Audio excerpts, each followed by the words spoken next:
Testudines are a clade of species characterised most notably by the presence of a plastron and a carapace that encompasses the entire torso of the animal.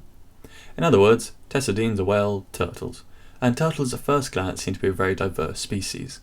All testudines are split into either cryptodira or pleurodira, depending on if their heads retract into their shells or lie sideways against the front of it.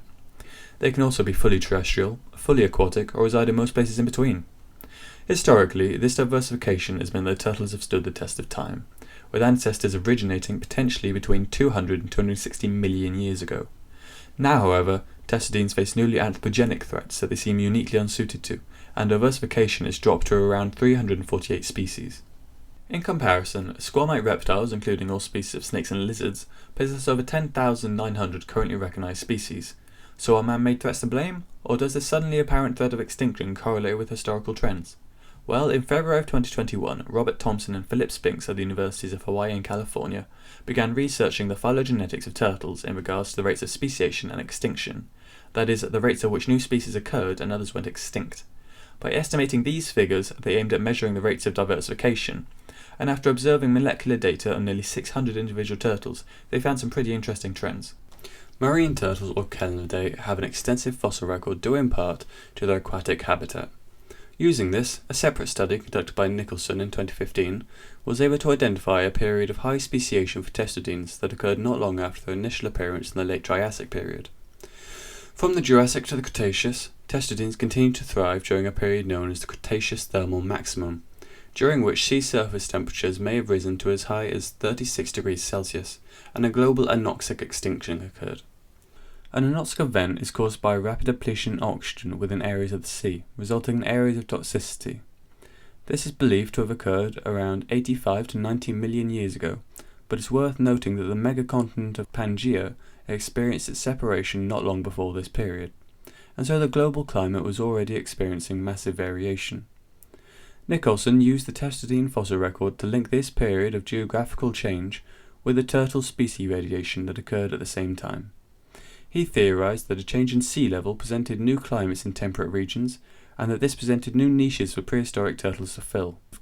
Further examination shows that diversification continued well after this period in trends that didn't match the geographical changes, but rather matched the disparity created by changing continental margins. During the Oligocene-Eocene transition, the Earth underwent another change in temperature, which caused large wetlands in America to change dramatically. This habitat was ideal for testudines at the time, and supported a diverse range of turtle species that disappeared from the fossil record soon after. Despite this, turtle diversity remained on the rise for millions of years throughout lowering sea levels and global cooling. The aim of Thompson and Spinks was to use multiple different methods of research to more accurately portray what factors had affected testudine populations throughout history. After observing the fossil record, they created a data matrix using observations of the craniums and molecular data, and they noted several findings. Firstly, they noted that many of the species that came about during this period of growth were not ancestral of the currently existing species. Instead, many of these lineages had simply become extinct.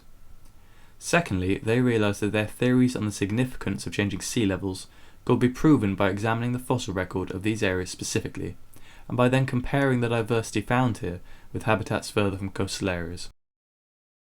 Shown here is the resource produced to assist in this study. All areas in grey were exposed well before sea levels started to rise, but those in green represent coastal areas that became newly available. This study proved that they were right.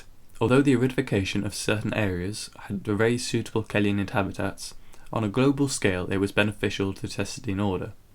Fossil records of coastal areas boast a diversity that was sometimes 3 times that of inland areas.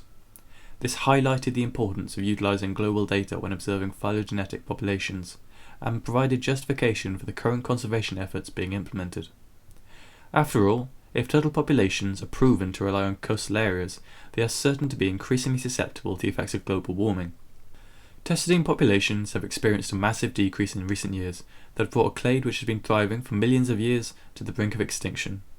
Thank you for listening.